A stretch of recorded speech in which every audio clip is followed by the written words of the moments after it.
Hello everyone, class 7 chapter second fractions topic है हमारा। Fraction topic में आज हम बेसिक करने जा रहे हैं।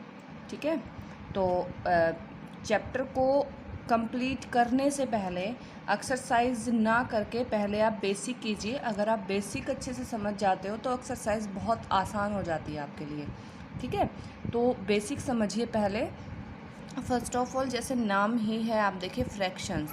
ठीक है, अब ये फ्रैक्शंस क्या है पहले आप यही समझना।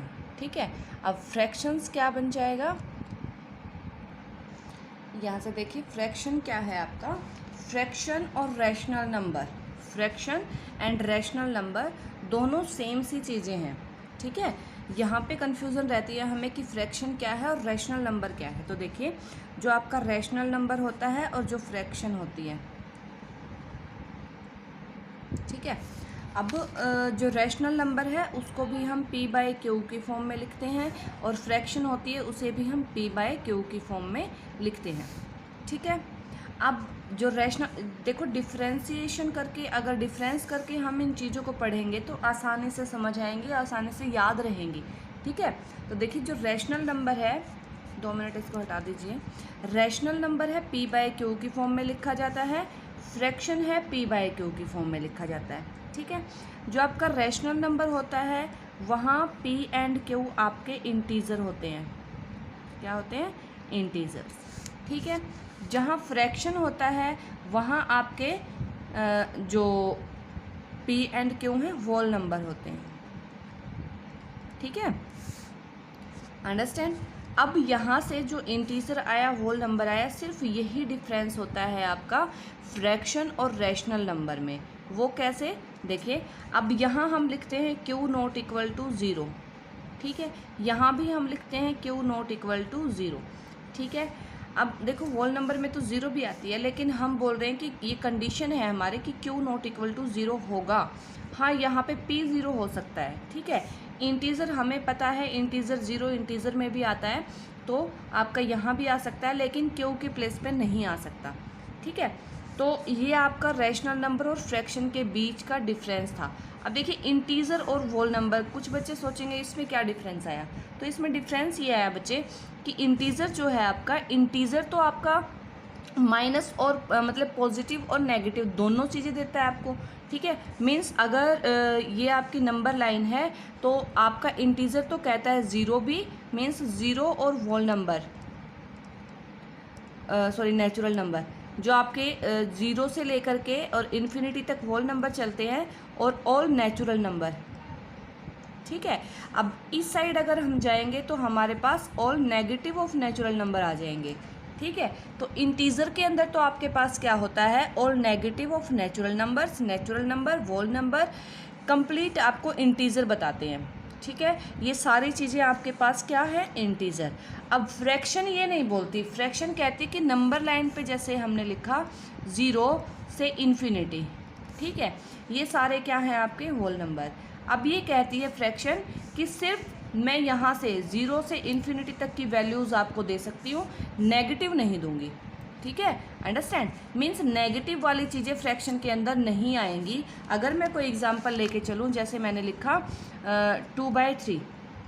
ठीक है, अब ये 2/3 एक फ्रैक्शन तो है।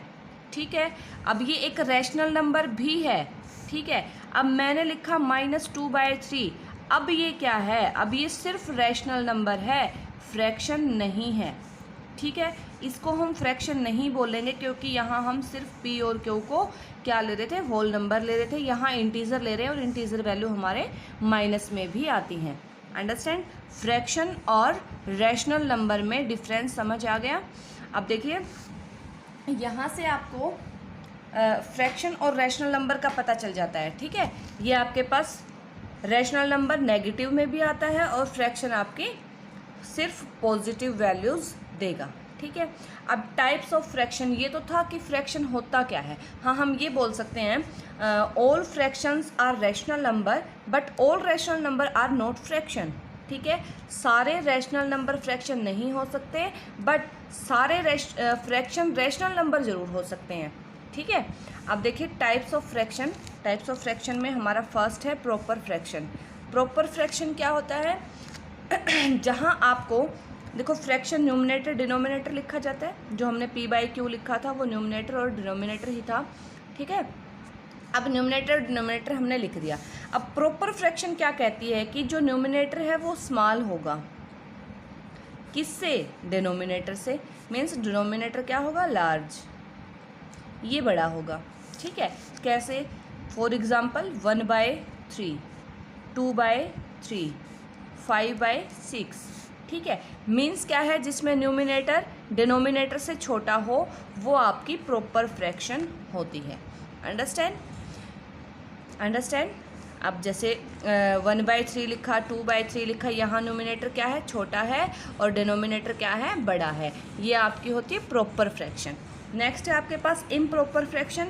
इसी का उल्टा होता है इम्प्रॉपर फ्रैक्शन, जिसमें न्यूमिनेटर बड़ा आ जाएगा, डिनोमिनेटर छोटा आ जाएगा, न्यूमिनेटर बड़ा लार्ज और डिनोमिनेटर छोटा, जिसको हम मिक्स में चेंज कर सकते हो, ठीक है। जैसे आपके पास अब ये 5/6 था प्रॉपर में, इम्प्रॉपर में अगर लिखेंगे तो 6/5, ठीक है, और 7/6, ठीक है, 10/7, कुछ भी लिख लो जिसमें न्यूमिनेटर आपका बड़ा है, डिनोमिनेटर छोटा है, वो आपकी होती है इम्प्रॉपर फ्रैक्शन।